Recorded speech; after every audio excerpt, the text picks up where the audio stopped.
आज हम क्लास 6 के चैप्टर नंबर 12 दूरी मापन एवं गति पढ़ेंगे। आपने खेलते हुए कई बार दूरी नापी होगी। बताइए कबड्डी के मैदान के एक छोर से दूसरे छोर की दूरी कैसे नापते हैं। तो हम लोग प्रायः एक छोर से दूसरे छोर की लंबाई कदम से नापते हैं कि कितना कदम लंबा कौन है, कौन सी दूरी कितनी लंबी है। पैर से चलने पर हमें पता चलता है कि कितना कदम कौन लंबा है। गिल्ली डंडे की गिल्ली खेल में गुच्ची से गिल्ली की दूरी कैसे नापते हैं। तो गिल्ली डंडे के खेल में हम लोग गुच्ची से गिल्ली की दूरी गिल्ली से नापते हैं।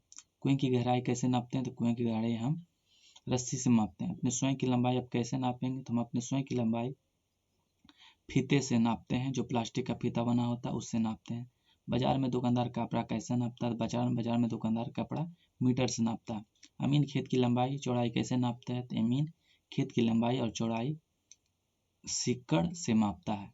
सिक्कड़ जो बना होता है उसी से लंबाई नापता है। अपने गांव के से पास के शहर की दूरी आप कैसे नापेंगे। तो अपने गांव से पास के शहर की दूरी हम किसी गाड़ी या मोटर गाड़ी से चलकर उसमें ऑडोमीटर की मदद से माप सकते हैं। दर्जी हमारे कपड़े की नाप कैसे लेता है। तो दर्जी हमारे कपड़े की नाप फीते के माध्यम से ले सकता है। सबसे लंबा कौन। दो विद्यार्थियों को लंबाई हमें नापना होगा कि कौन लंबा है कौन नाटा है। तो हम दोनों विद्यार्थियों को अगल बगल खड़ा कर देंगे और खड़ा करने पर पता चलेगा कि कौन विद्यार्थी कितना लंबा है। दोनों विद्यार्थी को तो ये इसमें तो विद्यार्थी को दोनों को आसपास हम ला सकते हैं। तो आसपास ला सकते हैं तो दोनों विद्यार्थियों को आसपास लाएंगे और उसके बाद देख लेंगे कि कौन लंबा है। लेकिन मानिए कि दो व्यक्तियों के कमरे को नापना है। तो यदि दो व्यक्तियों को कमरे को नापना है तो कमरे को नापने में कमरे को तो हम एक दूसरे के आसपास नहीं ला सकते हैं। तो उसे मापने के लिए हमें कोई तीसरी चीज़ की आवश्यकता होगी। तो उसी तीसरे चीज़ के लिए हम लोग बहुत पुराने ज़माने से ही या बित्ता से, हाथ के बित्ता से, हाथ से, रड से, बहुत सी चीज़ों से हम मापते हैं। आगे देखिए, किसका कमरा लंबा। करीम और गोलू अलग अलग कक्षाओं में पढ़ते हैं। एक दिन दोनों इस बात पर उलझ गए कि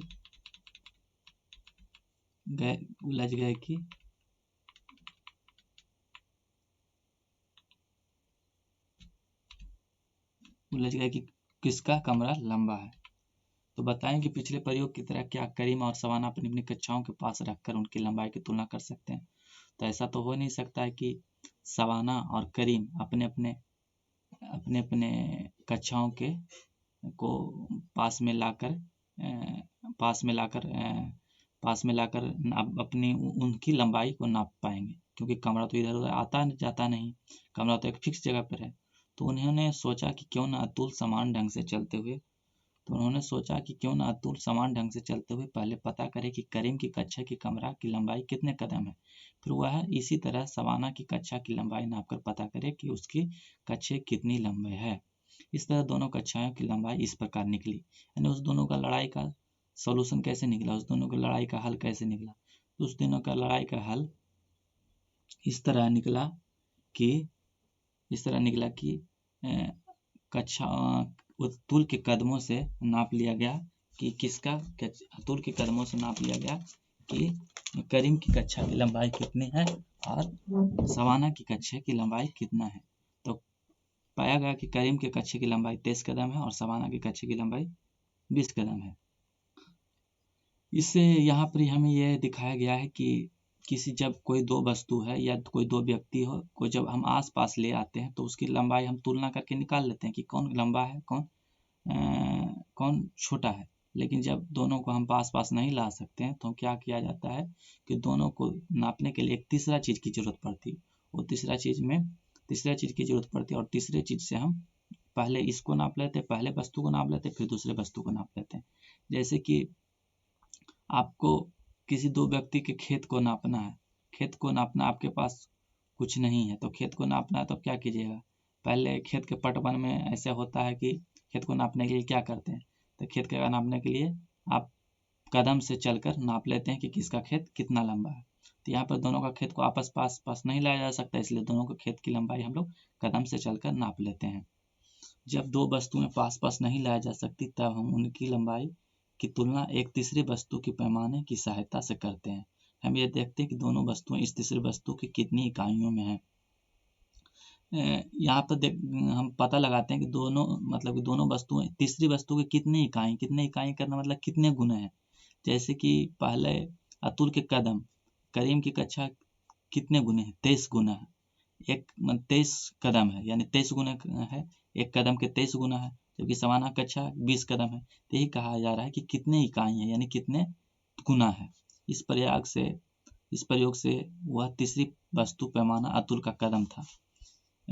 कदम की जगह गोलू और करीम किसी और तरीके या वस्तु का उपयोग भी कर सकते थे। यानी जरूरी नहीं है कि कदम का ही उपयोग किया जाए, कदम की जगह पर बहुत सा चीज़ों का उपयोग किया जा सकता था, जैसे अपना बित्ता, हाथ, रस्सी का टुकड़ा, डंडा, पैमाना इत्यादि। यानी जैसे अपने बित्ते से भी नाप सकते थे, हाथ से भी नापते हैं, रस्सी से नापते हैं, टुकड़े से भी नापते हैं, डंडा से भी नापते हैं, और बहुत से पैमाने होते हैं जिससे भी हम नाप सकते हैं। बात बहुत पुरानी है, आज से कई 100 साल पुरानी। तब सब लोग अपने बित्ते, कदम और पंजे की से ही लंबाई नापते थे। बहुत पहले के समय की लंबाई। आजकल भी बच्चे जब गोली खेलते हैं, गांव में गोली कंचे खेलते हैं, तो कंचे खेलने में वो लोग बित्ता, जिसे हाथ का जो नापता है, हाथ का जो मतलब हाथ से जो नापा जाता है उसे बित्ता बोलते हैं, उस बित्ते से ही नापते हैं। ऊंचे कद का एक आदमी दुकान पर कमीज का कपड़ा लेने आया। एक आदमी था जो उस लंबे कद का था, मतलब लंबा आदमी, दुकान पर कपड़ा लेने आया। उसने कपड़े को व्यापारी से 2 पसेरी गेहूं के बदले 3.5 हाथ कपड़ा मांगा। तो उसने कपड़े को व्यापारी से शायद 2 पसेरी गेहूं, 2 पसेरी, एक पसेरी में 5 किलो होता है, यानी 2 पसेरी में 10 किलो, 10 किलो गेहूं के बदले उसने 3.5 हाथ कपड़ा मांगा। दुकानदार ने अपने हाथ से पहले तो 3 हाथ कपड़ा नाप दिया, फिर अंदाजे से उसे आधा हाथ कपड़ा और नाप दिया। मतलब दुकानदार जो था वो 3.5 कपड़ा अपने हाथ से नाप कर दे दिया। उसे लंबे आदमी को लगा कि दुकानदार ने अपने नापने में बेईमानी की है। तो लंबे आदमी को लगा, जो गेहूं दिया था उसको लगा कि दुकानदार बेईमान है, दुकानदार हमको कम कपड़ा दिया है। जब उसने अपने हाथ से नापा तो कपड़े 3 हाथ से भी कम निकला। जब लंबा व्यक्ति ने उसे अपने हाथ से नापा तो लंबा वो कितना निकला, 3 हाथ से भी कम निकला। दुकानदार और ग्राहक के बीच भरे बाजार में झगड़ा हो गया, किसके हाथ से कपड़ा नापा जाए, आधा या चौथाई हाथ कपड़ा कैसे नापा जाए।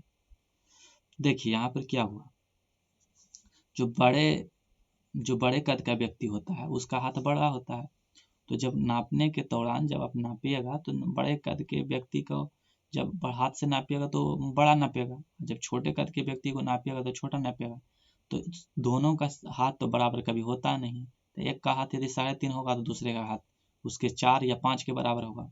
4 के छोटे आदमी के 4 या 5 आदमी के, तो दोनों आपस में कभी बराबर हो नहीं सकता।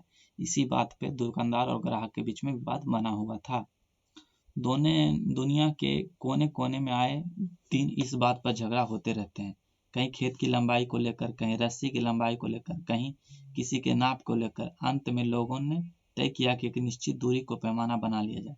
देखिए पहले ज़माना में बहुत लड़ाई झगड़ा होते रहता था कि कौन कितना लंबा है, कि हर व्यक्ति बताता था कि मेरा सही है, हम जो नापें जो सही है। इसके लिए लड़ाई झगड़ा होता था, इसके लिए सभी लोगों ने मिलकर एक निश्चित दूरी को पैमाना बना लिया। मैंने एक निश्चित दूरी को एक पैमाना बना लिया, मैंने मापने का एक जरिया बना लिया। उसके छोटे छोटे बराबर हिस्सों में बांट दिया जाए, सब लोगों की लंबाई और दूरी इसी पैमाने से नापें।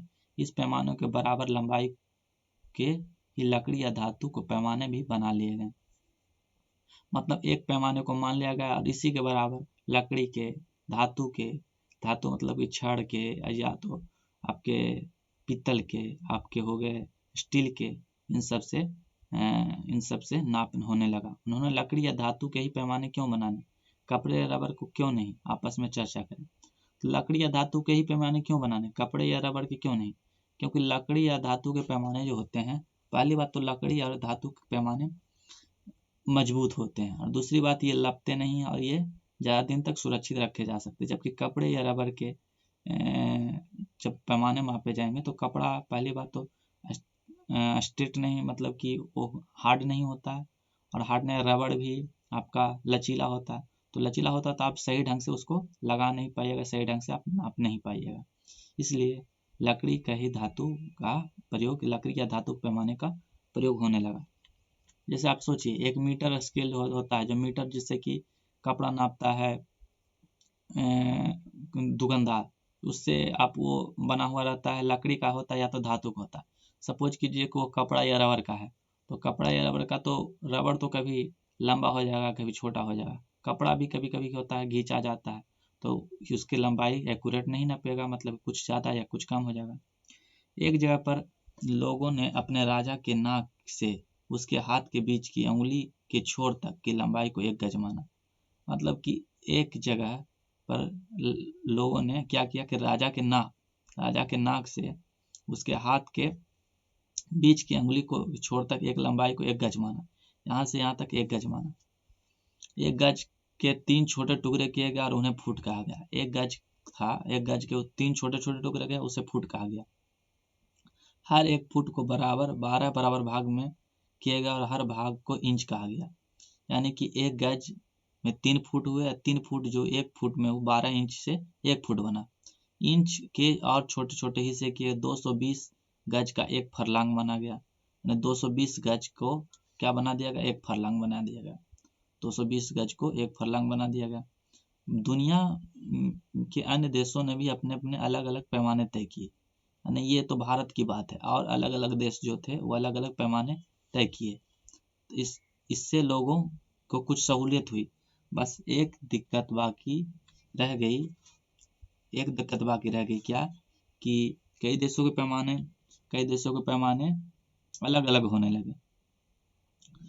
इससे लोगों में कुछ सहूलियत, बस एक दिक्कत बाकी रह गई कि कई देशों के पैमाने दूसरे देशों के पैमाने से भिन्न होती। इससे देश के बीच में व्यापार में काफ़ी असुविधा होने लगी और झगड़े की आशंका भी हमेशा बनी रहती थी।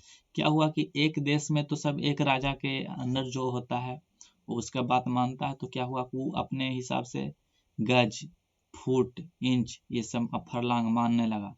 लेकिन दूसरे देश से जब पहले व्यापार दूसरे देशों से नहीं होते थे, जब दूसरे देशों से व्यापार होने लगा तो उन्हें नाप तोल में उन लोगों में असुविधा होने लगी। उसे लगा कि ये कम देता है, पहले देश वाले को, दूसरे देश वाले को लगा कि ये कम देता है, तो इस बात पर झगड़ा होने लगी।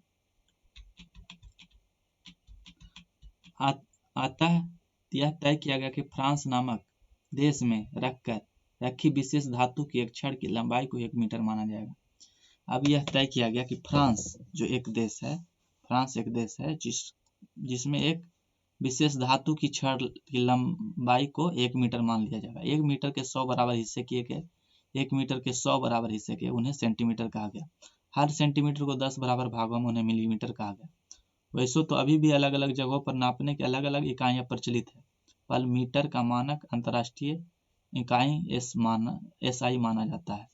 कहा गया कि जैसे देखिए कि सभी देशों में विवाद होने लगा, तो यह मान लिया सभी देशों ने मिलकर फ्रांस नामक एक देश में एक विशेष धातु यानी अलग तरह के धातु के छड़ की लंबाई को 1 मीटर मान लिया और 1 मीटर के 100 बराबर हिस्से कर दिए और 100 बराबर हिस्से को सेंटीमीटर कहा और 1 सेंटीमीटर को भी 10 बराबर भागों में तो मिलीमीटर बन गया और मिलीमीटर यही आपका SI मात्रक बना।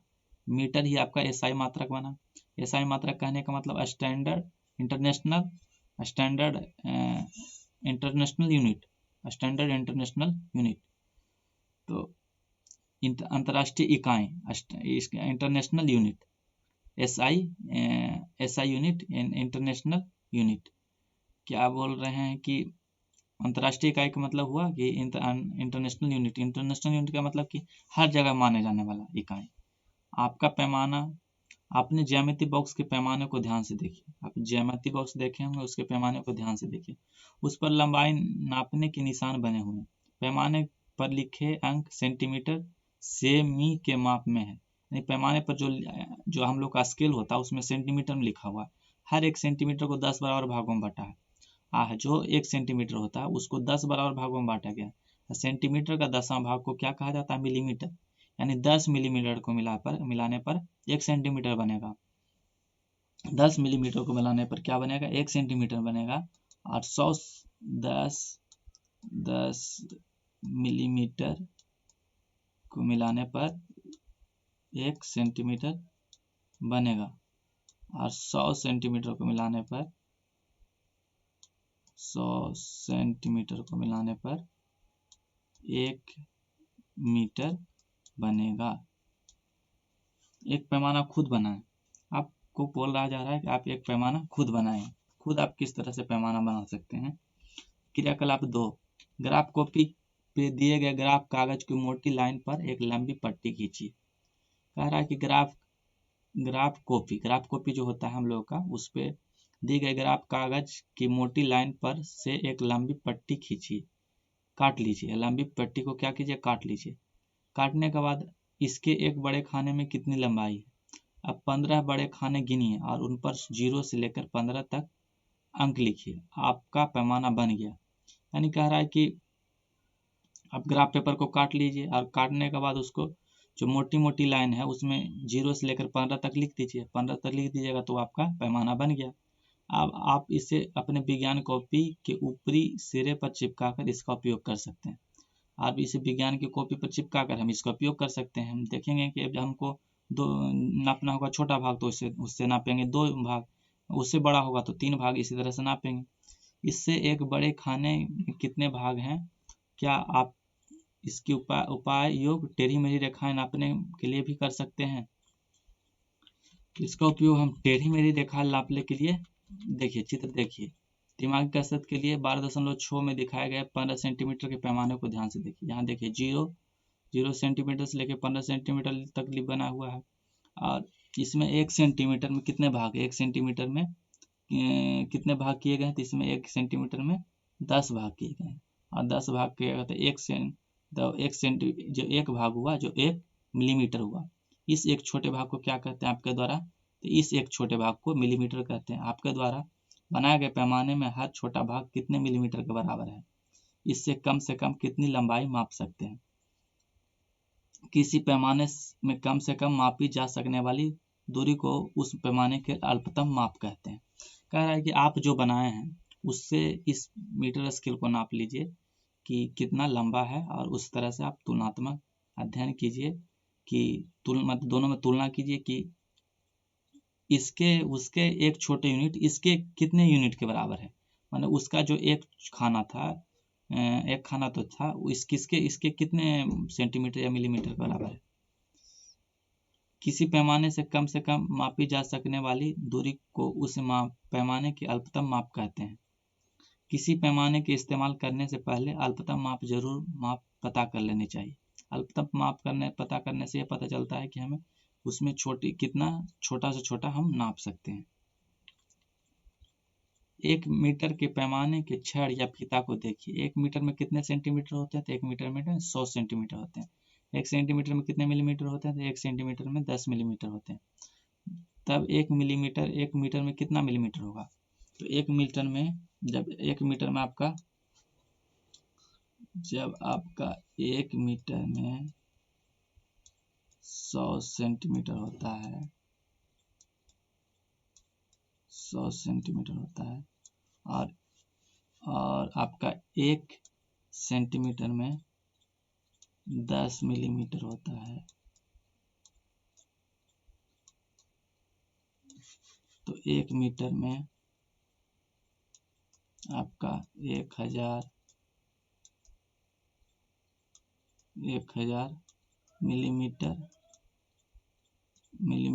होगा, गुना हो जाएगा। 1 किलोमीटर कितना बड़ा है, किलो का मतलब होता है 1000, किलो का मतलब क्या होता है 1000। जैसे 1 किलोग्राम का मतलब होता है 1000 ग्राम, उसी तरह 1 किलोमीटर का मतलब कितना होता है 1000 मीटर। कुछ अन्य इकाइयाँ भी प्रचलित है। अन्य इकाइयाँ कहने का मतलब जो पहले जिसका प्रचलन था, कुछ इकाइयों का प्रचलन पहले था और उसका अभी भी लोकप्रिय है, तो उसका हमें आज के जो स्टैंडर्ड यूनिट है, जो मीटर है, उससे हम तुलना कर लेंगे तो हम उसका नाप सकते हैं। जैसे कोई 2 फुट नापेगा तो आप 2 फुट बराबर कितने मीटर होते हैं, वो फुट में नापे उसको मीटर में कन्वर्ट कर सकते हैं, बदल सकते हैं। तो 1 इंच में कितना 2.54 सेंटीमीटर होता है, 1 गज में 3 फीट होता है, 1 फुट में 12 इंच होता है। पैमाना से मापने का सही तरीका, जिस चीज की लंबाई मापने हो उसके साथ पैमाने को समानांतर रखिए। जिस चीज की लंबाई मापने हो उसके साथ पैमाने को समानांतर रखिए। समानांतर कहने का मतलब क्या हुआ, समानांतर कहने का मतलब हुआ किसी भी दो रेखा के बीच में बराबर दूरी हो, किसी भी दो रेखाओं के बीच में कितना दूरी हो, हर जगह बराबर दूरी हो। जैसे यहाँ पे बराबर दूरी है, यहाँ भी बराबर है, यहाँ भी बराबर है। तो यह पैमाने से फिर वस्तु दोनों छोरों के बीच कितने सेंटीमीटर, यह पैमाने से तय के लिए। यानी यहाँ से देखिए, यहाँ से आपका 0 पर है, यहाँ पर आपका 4 के आगे 2 पर है, तो यानी 4 सेंटीमीटर और 4 सेंटीमीटर आपका 20 मिलीमीटर हो गया। 4 सेंटीमीटर 4.2 सेंटीमीटर हो गया, यानी 4 सेंटीमीटर और 2 मिलीमीटर हो गया। 15 सेंटीमीटर स्केल पर माचिस की तीली की लंबाई यहाँ पर 3.7 सेंटीमीटर है। यहाँ पर देखने में सही पता नहीं चल रहा है, इसे देखिए 3.7 ही है, लेकिन यहाँ पर सही से पता नहीं चल रहा माचिस की लंबाई। अच्छे, तो आप चित्र में गिनकर बताइए कि माचिस की तीली की लंबाई कितने मिलीमीटर है। अब इस प्रकार से हम यह गिन सकते हैं कि वस्तुओं के दोनों सिरों के बीच कितने सेंटीमीटर है और कितने मिलीमीटर है। तो हमें नापने के लिए सेंटीमीटर नाप लेंगे और मिलीमीटर नाप लेंगे, पता चल जाएगा कि कितने लंबा है। चित्र में माचिस की तीली की लंबाई 3 सेंटीमीटर और 7 मिलीमीटर है। 3 सेंटीमीटर और पिन की एक लंबाई मापकर सेंटीमीटर की इकाई में लिखिए। किसी भी लंबाई को साथ इसकी इकाई लिखना ना भूलें। यानी किसी भी चीज़ की लंबाई को नापने के बाद उसके साथ इकाई नहीं लिखिएगा। जैसे कि आप लिखिएगा आपकी कितने नापे हैं, यदि ये पूछेगा आपसे पेंसिल कितनी लंबी, तो आप लिखिएगा 1।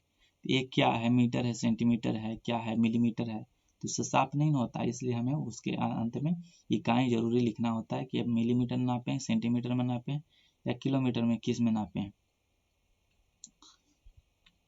स्केल पर पेंसिल की लंबाई मापना। हर बार खाने गिनने के बजाय इसका एक सरल तरीका भी है कि चित्र 12.8 में पेंसिल के एक छोर 4.4 सेंटीमीटर के निशान पर था, दूसरा छोर 9.8 सेंटीमीटर के निशान पर। अब इसलिए पेंसिल की लंबाई कितनी होगी, 9.8 में से 4 गया तो 5.8, यानी कि 2 के बीच में भी आप नाप लीजिए और उसके बीच में उसका अंतर कर सकते हैं। जैसे कि कभी कभी स्केल टूट जाता है, तो आगे से या पीछे से स्केल टूट गया, तो आपको यदि नापना है 4 सेंटीमीटर, तो आपका स्केल टूट गया, मान लिया 1 से शुरू होता है, 1 से शुरू होता है, तो आप 1 से 5 तक नाप लीजिएगा और 5 में से 1 घटा दीजिएगा, तो आपको 4 सेंटीमीटर आ जाएगा। चाहे तो खाने गिनकर इसकी जांच कर लें। पैमाने को शुरू और आखिरी छोरों पर थोड़ी दूरी तक निशान नहीं होते हैं। जहाँ से पैमाने की 0 निशान शुरू होती है वहीं से मापना शुरू करें। यानी कहने का मतलब है कि यहाँ पे पैमाने देखिए, तो यहाँ पे शुरू से ही 0 से ही, यहाँ से ही 0 शुरू नहीं होता, पैमाने की इकाई शुरू होती है। पैमाने के यहाँ 0 से शुरू होता है, तो ऐसा नहीं यहाँ से मापना। नापने के लिए इस 0 से सामने रखना है। चित्र 12.7 में माचिस की तीली की लंबाई कितनी है। 12.8 में की तरह रिफिल की लंबाई मापकर कॉपी में लिखें। गलतियां पकड़ें। श्यामा और सायरे ने चित्र 12.9 वाली पत्ती की लंबाई को मापा। श्यामा ने उसकी लंबाई कितना लिखा, 6 लिखा, 6 सेंटीमीटर लिखा, तो क्या सही लिखा, तो नहीं, सही नहीं लिखा। सायरा ने अपने उत्तर में 5 लिखा, सही नहीं लिखा। सही क्यों नहीं लिखा, क्योंकि देखिए नापने के लिए हमें इसकी इस छोर को 0 के सामने रखना होगा, लेकिन यहाँ पे किसके 1 से सामने रखा गया, तो 1 के सामने जब रखा गया तो इसका कहने का मतलब है कि जब 1 के सामने रखा गया यानी उसकी लंबाई गलत हो गया, क्योंकि उसे नापने के लिए 0 के सामने रखना चाहिए था। सायरा ने ऊपर ने उत्तर में 5 लिखा। बताएं श्यामा ने मापने में क्या गलती की। श्यामा ने मापने में यह गलती की कि आपका उसे 0 से लेना चाहिए था पत्ते की लंबाई, जबकि उसने 0 से नहीं ली। सायरा की माप गलत है या सही है, तो सायरा की माप गलत है या पत्ती की सही माप क्या है। भोलू ने पैमाने के ब्लेड की लंबाई 4.2 सेंटीमीटर और कील की लंबाई 3.2 सेंटीमीटर नापी है, तो क्या सही है।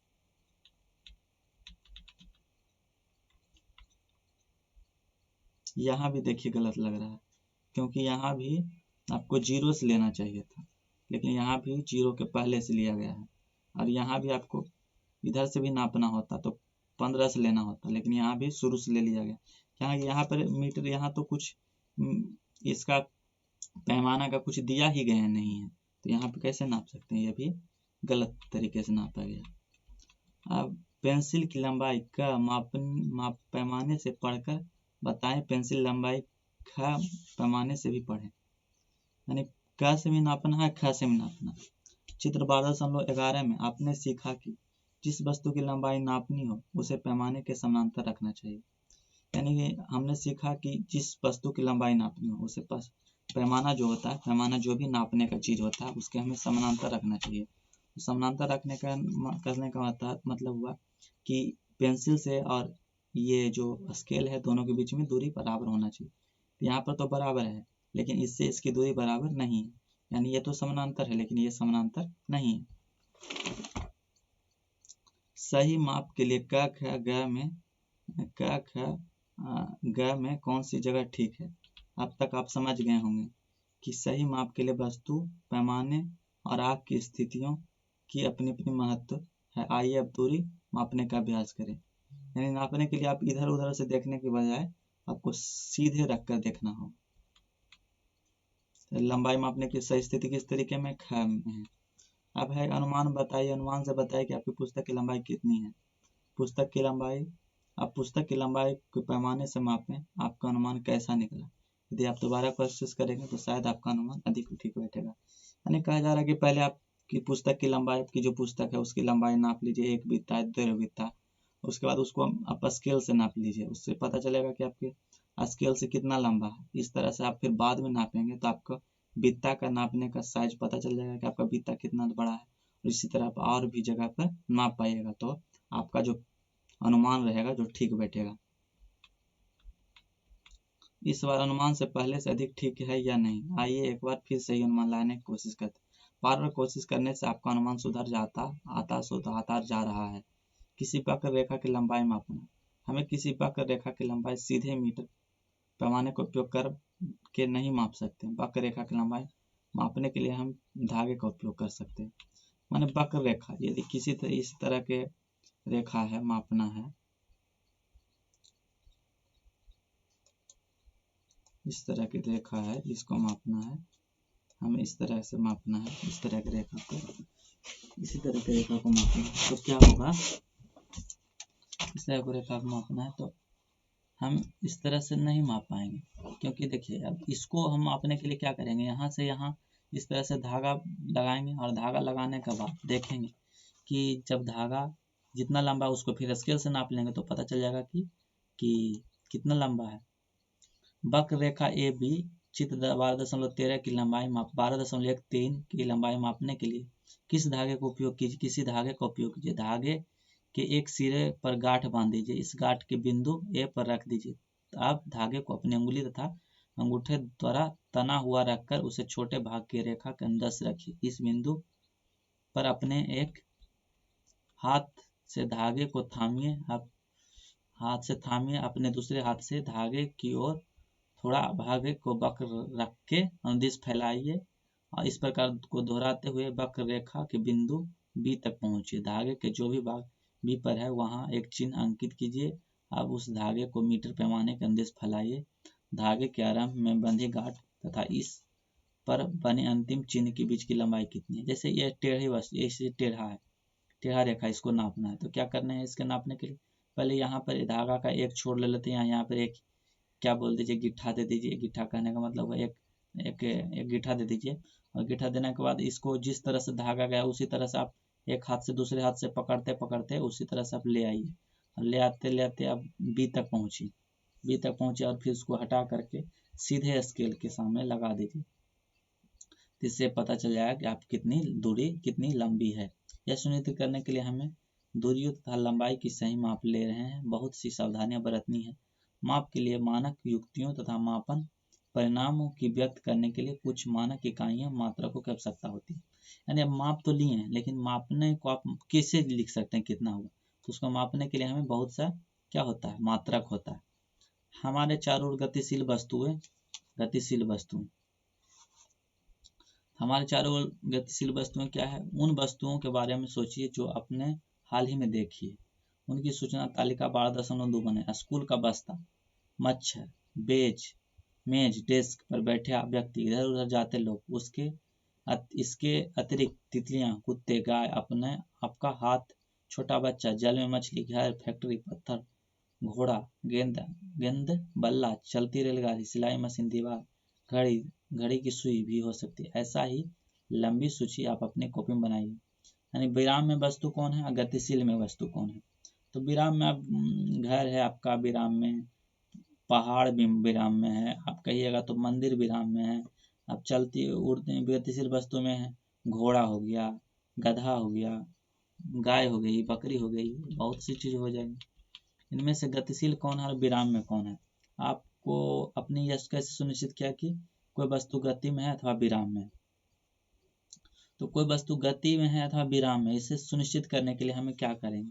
जैसे कोई भी वस्तु एक समय में गति में है या विराम में, इसके लिए सबसे पहले आपको तुलना करना पड़ेगा किसी भी वस्तु से। मान लीजिए ये वस्तु है और ये है, तो मतलब ये कि ये नीचे खड़ा हुआ आदमी है, वह रेलगाड़ी है। यहाँ भी रेलगाड़ी में भी एक और आदमी बैठा था। यदि तो आप देखते होंगे, आप एक पैसेंजर हैं, आप मान लीजिए कि पटना जा रहे हैं, तो पटना जा रहे हैं तो देखिएगा कि आप आपके और आपके बगल के पैसेंजर, आप दोनों एक ही साथ रहते हैं।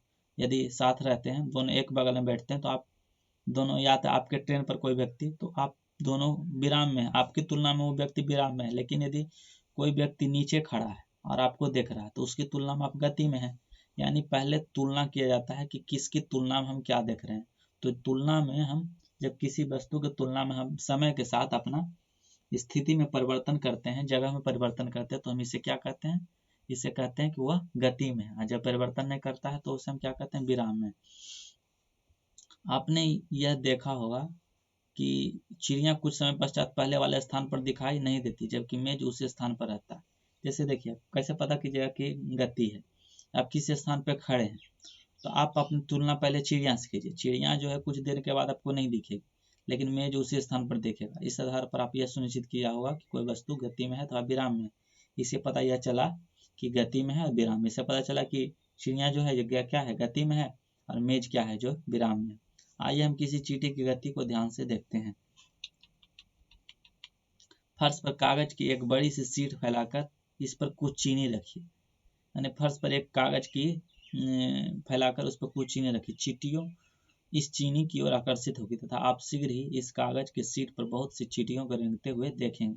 तो वास्तविकता बात है कि जब जहाँ भी चीनी देखिएगा वहाँ चींटी जाएगी। तो किसी एक चींटी को लिए जब वह कागज के शीट पर तुरंत रेंग चुकी हो, तो पेंसिल से उसकी स्थिति के निकट छोटे छोटे चिन्ह अंकित कीजिए। यानी जैसे जैसे चींटी जाती है, उसी तरह से आप पेंसिल से अंकित करते जाइए।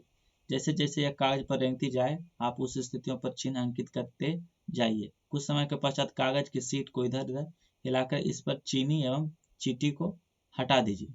उन विभिन्न बिंदुओं जिन्हें आप कागज पर अंकित किया था को तीरों द्वारा जोड़कर चींटी की गति की दिशा दर्शाइए। ये बिंदु एक समय के बाद चींटी की स्थिति बता रही है। यानी ये बिंदु क्या है, एक समय के बाद बता रही है कि चींटी किस स्थिति में जा रही है। यानी कहने का मतलब, जैसे कि यहाँ से चींटी चलना शुरू की, तो यहाँ शुरुआत हुआ, यहाँ से चलना शुरू की थी, इस तरह से पहले यहाँ से यहाँ गई, यहाँ से यहाँ गई। तो ये पता चल रहा है कि चींटी किस ओर गई है, मतलब किस तरह से उसमें उसकी स्थिति में परिवर्तन हुआ। गति किसी वस्तु की स्थिति में परिवर्तन जैसी दिखाई देती है। क्या आप ऐसा नहीं मानते हैं। क्रियाकलाप 5, वस्तुओं के समूह बनाते समय अपने घड़ी, सिलाई की मशीन अथवा बिजली के पंखा जैसे वस्तुओं को किस समूह में रखा था। क्या वस्तुएं एक स्थान से दूसरे स्थान तक गति कर रही है। क्या आप इनमें से किसी भाग को कोई गति करते देखते हैं। पंखे की डैने अथवा घड़ी की सुई कैसे गति करती। क्या गति रेलगाड़ी की गति जैसी है। आइए अब हम कुछ विभिन्न प्रकार की गतियां देखते हैं जिन्हें में हम इसे को समझने में सहायता मिलेगी। अपने सीधे सड़क पर किसी वाहन की गति, किसी परेड की सिपाही के मार्च पास्ट की गति अथवा किसी गिरते पत्थर की गति का अवलोकन किया होगा। यानी कोई सरल रेखा पर चलता है, जैसे कि सीधे रेखा पर कोई गाड़ी चल रहा है, कोई सिपाही सीधे सीधे मार्च कर रहा है, कोई पत्थर गिरते ऊपर से, जब छत पर पत्थर गिरता तो नीचे गिरता है। 100 मीटर दौड़ के धावक में धावक भी सरल रेखा के अंदर दौड़ते हैं। क्या आप अपने चारों ओर देखकर इस प्रकार के और भी अधिक उदाहरण सोच सकते हैं। हाँ, रेलगाड़ी भी बहुत जगह पर सीधे चलती है। आपका रेलगाड़ी भी बहुत जगह पर सीधे चलती है। बारिश भी सीधी रेखा में होती है, बारिश की बूंद भी सीधी रेखा, यदि हम छत पर से कुछ गिराते हैं तो भी सीधी रेखा में जाती है। इन सभी उदाहरणों में हम यह देखते हैं कि वस्तु सरल रेखा में अनुदिश गति करती है। इस प्रकार की गति को क्या कहते हैं? सरल रेखीय गति कहते हैं। या जो कोई वस्तु या व्यक्ति सरल रेखा में घूमती है, सरल रेखा कहने का मतलब सीधी रेखा जिसमें कोई परिवर्तन ना हो, तो उसे क्या कहते हैं? सरल रेखीय गति कहते हैं।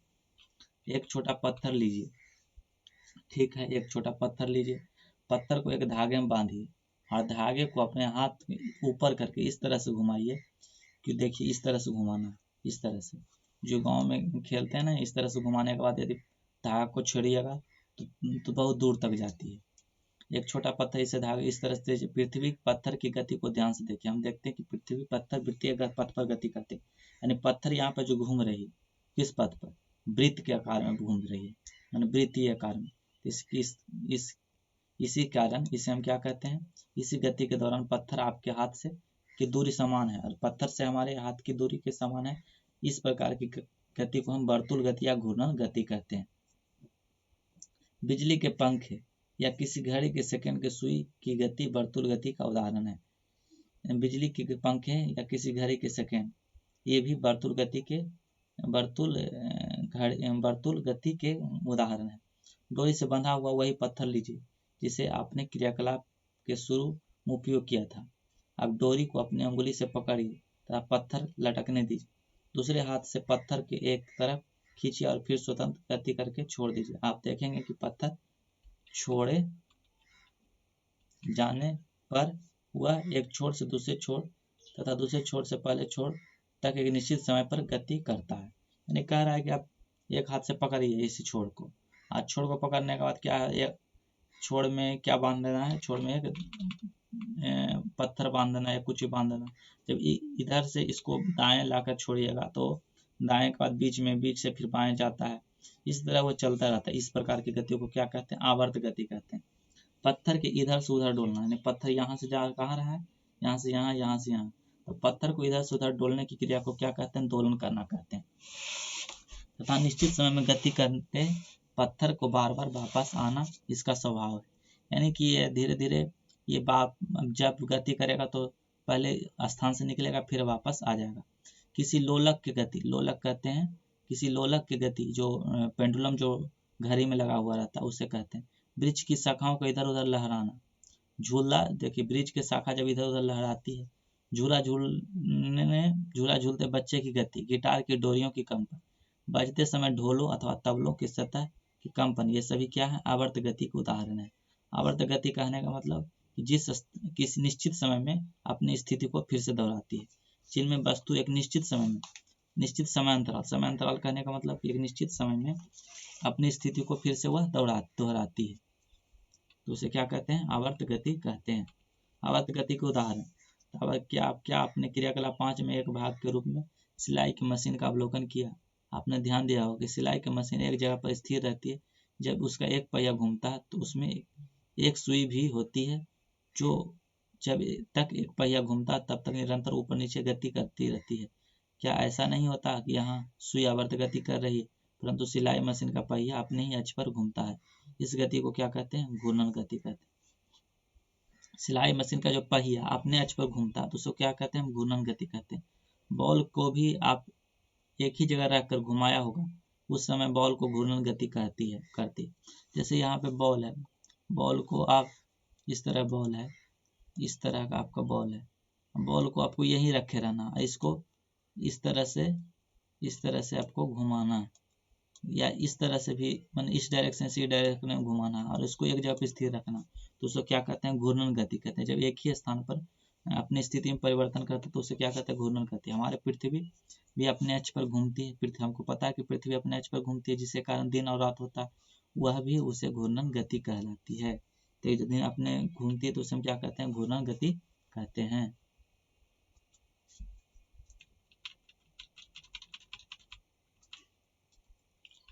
क्या आपने फर्श पर लुढ़कती किसी गेंद को गति के ध्यानपूर्वक अवलोकन किया है?